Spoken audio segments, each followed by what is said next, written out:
श्री शिवाय नमस्तुभ्यम। ओम नमः शिवाय। आज मैंने यह वीडियो आप बेलपत्र के महत्व के बारे में बताने के लिए बनाया है। जैसा कि आप सब जानते हैं कि सावन का महीना आ गया है। सावन का महीना जब बात भगवान शिव की सबसे प्रिय चीज़ों की आती है तो उसमें सबसे पहले बेलपत्र का नाम आता है। यह बात तो हम सभी जानते हैं कि बेलपत्र भगवान शिव को बेहद ही प्रिय है और शिवलिंग पर बेलपत्र चढ़ाए बिना पूजा को पूर्ण नहीं माना जाता है। ऐसी मान्यता है कि शिवलिंग पर बेलपत्र अर्पित करने से महादेव प्रसन्न होते हैं और श्रद्धालुओं को मनवांछित फल की प्राप्ति। तो आइए जानते हैं कि आखिर भगवान शिव को बेलपत्र इतना प्रिय क्यों है। सबसे पहले हम बेलपत्र के महत्व के बारे में जान लेते हैं। जैसा कि हम सबको पता है, बेलपत्र में 3 पत्तियां एक साथ जुड़ी होती हैं, जिसको लेकर कई तरह की मान्यताएं प्रचलित हैं। तीन पत्तों को कहीं त्रिदेव, तो कहीं 3 गुणों, तो कहीं 3 आदि ध्वनियों का प्रतीक माना जाता है। बेलपत्र की इन पत्तियों को महादेव की 3 आँखों या उनके शस्त्र त्रिशूल का भी प्रतीक माना जाता है। तो चलिए मैं आपको शिवलिंग पर बेलपत्र चढ़ाने से जुड़ी एक पौराणिक कथा के बारे में बताती हूँ। जब समुद्र मंथन के बाद विष निकाला तो भगवान शिव ने पूरी सृष्टि को बचाने के लिए ही इस विष को अपने कंठ में धारण कर लिया। विष के प्रभाव से उनका कंठ नीला हो गया और उनका पूरा शरीर अत्यधिक गर्म हो गया, जिसकी वजह से आसपास का वातावरण भी जलने लगा। क्योंकि बेलपत्र विष के प्रभाव से को कम करता है, इसलिए सभी देवी देवताओं ने बेलपत्र शिव जी को खिलाना शुरू कर दिया।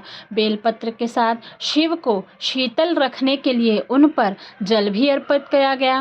बेलपत्र और जल के प्रभाव से भोलेनाथ के शरीर में उत्पन्न गर्मी शांत होने लगी और तभी से शिव जी पर जल और बेलपत्र चढ़ाने की प्रथा चली आ रही है। सावन के महीने में आप भी भगवान शिव को जल से उनका अभिषेक ज़रूर करें। अगर आपके पास दूध हो तो दूध से भी उनका अभिषेक किया जा सकता है, परंतु बेलपत्र चढ़ाना बिल्कुल न भूलें। आपके जो भी मनोकामना है आप उसे बेलपत्र चढ़ाते हुए भगवान शिव से बोलेंगे तो भगवान शिव आपकी मनोकामना ज़रूर पूरा करेंगे। बेलपत्र शिव को कितना प्रिय है यह तो हम सब ने जान लिया, परंतु शिवलिंग पर बेलपत्र चढ़ाते वक्त किन बातों का हमें ध्यान रखना चाहिए, आइए मैं आपको वह भी बताती हूँ। शिवलिंग पर हमेशा 3 पत्तियों वाला ही बेलपत्र चढ़ाएं। बेलपत्र को भगवान शिव को अर्पित करने से पहले अच्छे से धोकर ही इस्तेमाल करें। जब भी भोले शंकर को बेलपत्र चढ़ाएं तो इस बात का ध्यान रखें कि बेलपत्र चढ़ाने के बाद जल ज़रूर अर्पण करें। बेलपत्र चढ़ाते समय ओम नमः शिवाय मंत्र का जाप भी करना चाहिए। आइए जानते हैं 108 बेलपत्र चढ़ाने से क्या लाभ होता है। यदि आपका विवाह नहीं हो रहा है, शादी में बहुत देरी हो रही है, तो आपको 108 बेलपत्र लेना चाहिए और बेलपत्र पर चंदन से राम लिखकर भगवान शिव को अर्पित करना चाहिए। ओम नमः शिवाय कहते हुए बेलपत्र को शिवलिंग चढ़ाना चाहिए। सारे बेलपत्र चढ़ाने के बाद शिव जी से शीघ्र विवाह की प्रार्थना करनी चाहिए। यदि आपको किसी गंभीर बीमारियों ने जकड़ रखा है तो उससे भी आपको बेलपत्र छुटकारा दिला सकते हैं। कैसे, आइए जानते हैं। शिव जी का प्रिय बेलपत्र गंभीर बीमारियों से भी आपको छुटकारा दिला सकता है। अगर आप लंबे समय से किसी बीमारी से परेशान हैं तो आपको 108 बेलपत्र लेकर चंदन का इत्र लगाकर भगवान शिव जी को ज़रूर अर्पण करना चाहिए।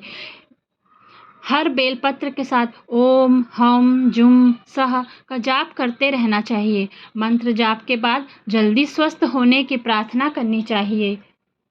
जो दंपति के संतान सुख की कामना करते हैं, उनके अभी तक कोई संतान नहीं है, तो उनको अपनी उम्र के बराबर बेलपत्र लेना चाहिए और एक बर्तन में कच्चा दूध लेना चाहिए।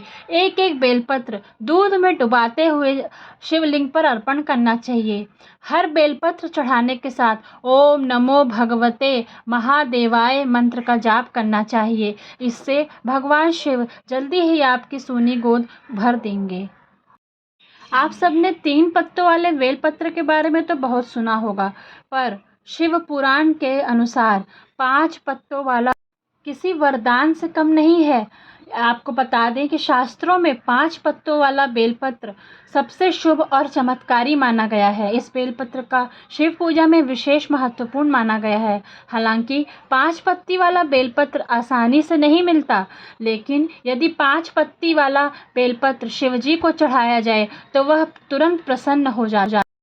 5 पत्ते वाले बेलपत्र का मतलब है 5 प्रमुख देवता, ब्रह्मा, विष्णु, महेश, गणेश और माँ भगवती। 5 पत्ते जो होते हैं बेलपत्र के, वो इन 5 देवताओं को के बारे में बताते हैं। धन प्राप्ति के लिए भी आपको 5 पत्ते वाला बेलपत्र शिवलिंग पर अर्पण करना चाहिए। यदि आपको कहीं 5 पत्तों वाला बेलपत्र मिल जाए तो उस पर कुमकुम लगाकर आपको अपने तिजोरी में ज़रूर रखना चाहिए। इससे माँ महालक्ष्मी बहुत ही जल्दी प्रसन्न हो जाता है। अगर आपको यह जानकारी अच्छी लगी हो तो कृपया करके मेरे चैनल को सब्सक्राइब और लाइक कीजिए और कमेंट बॉक्स में श्री शिवाय नमस्तुभ्यम लिखना ना भूलिए। ओम नमः शिवाय।